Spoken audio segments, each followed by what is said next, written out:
Today we're on prompt number 3. This one is called The Art of Dailiness by Michael Bierut. In the wake of 9/11, I began making a drawing every day inspired by a photo in the New York Times. Like a lot of people, and as a New Yorker particularly, I felt deeply disoriented. It was a chaotic time and I wanted to change with the current events, but on my own terms, in a meditative way. I didn't realize that consciously in the moment. I just thought that drawing was nice and that it'd be nice to have an excuse to draw every day. Hold on. I'm doing terrible at this. To draw every day. And also that doing it daily would take the pressure off. Maybe you screw it up one day, then the next you draw something pleasing. That seemed appealing to me. I began my daily drawings on January 1st, 2002. My rule was simple. I would get that day's paper and choose a picture, something I thought was funny or interesting or provocative, or something I wanted to look at longer than anything else in the paper that day, and use that as my source material. It might be a politician making a speech or a photograph from a conflict zone. Something that inspired me regularly was a feature the Times began running that February called Portraits of Grief, where every day they published life sketches of people who died on 9/11, along with a photograph of each, usually a snapshot shared by the family. Some days I found myself in the mood to luxuriate in the drawing, and I would spend 3 hours on it. Other days I would say, I won't take another breath until I've finished. I gave myself permission for both of those responses to be equally valid. Also equally valid was whether I actually captured a likeness or not. The practice had less to do with the output and more with getting myself in a proper frame of mind for the rest of the day. It was a ritual I continued throughout the entire calendar year. This was before the omnipresence of social media, and it wouldn't have occurred to me to share these images with anyone. It was just something I was doing privately. However, at the time, I was teaching graduate students in the graphic design program at Yale, and the director of the program somehow learned of this project and suggested I assign something like it to my students. The idea of the class undertaking something together but picking their own subject matter instead of doing the same thing appealed to me immediately. The question was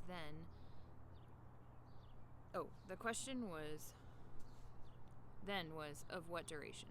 I looked at the calendar and saw I was scheduled to teach 2 classes that year, one in the fall semester and one in the spring semester, and they happened to be exactly 100 days apart. It was a coincidence, but it felt meaningful, the way a year had felt meaningful in my own project. It was almost as if that round number was telling me exactly what to do. So I wrote up a brief, and at the top I typed the 100-day project, capitalizing every word to make it feel as if it was official. Then I wrote a simple prompt, very unstructured and open-ended. Starting tomorrow, do one creative thing that you can repeat for 100 days. For the next 5 years, I assigned that brief on the first day of class. As the students meditated on what their project might be, I would go around and talk to them and give them feedback on the practicality of their ideas. For example, a student might say they wanted to take a picture at the same street corner near campus every day, which would prompt me to ask them, are you going away for the holidays? They'd answer, yeah, to Phoenix to see my parents. So I'd tell them to figure out something portable, something that would also work in Phoenix. In time, I came to see that there was a sweet spot between specificity and open-endedness. There needed to be some constraints, but it was also important that they could make a choice, however small. But even when people hemmed themselves in, even when they came to me on day 22 and said they never wanted to do their particular creative act again, I'd say, make your resistance the thing. See how that works. Mainly, I tried to encourage my students to do things they wanted, and I was amazed again and again by what they came up with. One student took a well-known poster from the 1950s and made a visual variation of it every day. There was one young woman whose preacher grandfather always gave the same very long sermon about heaven and hell, and she spent 15 minutes every morning memorizing it. And at the end of the 100 days, she delivered that sermon from memory in front of the class. Another put on the song, Here Come the Warm Jets by Brian Eno, and began designing. When the song ended, the piece was done. One of the most memorable projects was by a student named Ellie Kim, who filmed herself dancing to a different song in a different place every day. At the end, he edited all 100 clips into a 7-minute video called Boombox, which jumped between him dancing in the stairwell of the art building in his apartment and back home in Las Vegas, where he was from, and dozens of other locations too. It went viral and led to invitations to perform all over the world. With something like the 100-Day Project, there's no right way to do it, and there's no wrong way to do it. The reason this project works is the reason anything works. You can do it on your own terms, in your own way. It has nothing to do with any expertise that I or anyone else would profess to have. It has nothing to do with any expertise that I or anyone else would profess to have about it. It's that old saying, the only way out is through.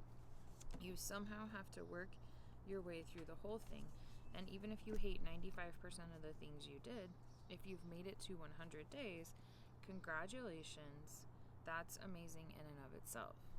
Of course, not everyone makes it to the end, and that's okay too. I had students who dropped off quickly, some at 2 weeks, others after a month. Once people got about halfway, they had so much personal investment, and they had internalized the process enough that there was a good chance they'd make it to the end. But even the ones who dropped out at 2 weeks would say, I got so much out of it, even just doing it for 14 days. I've always assumed, or I'm always amused when I get credit for coming up with the 100-Day Project, because part of what makes it interesting is that there's nothing original about it. It's what we do every day. We do routine things, and we do things that require acts of imagination that we're never going to do again. Whether it's naming a goldfish or responding to a stranger tripping over a curb, toggling between such routine experiences and unique ones are what, in the aggregate, constitute life. This is your prompt. Write about a time when you began doing something daily, be it a creative endeavor, a new course of study, or a form of exercise. What prompted you to start it? What obstacles got in your way? When you felt resistance or missed a day, what called you back? Now reflect on what you gained from it and how you might apply that knowledge to a new daily creative practice.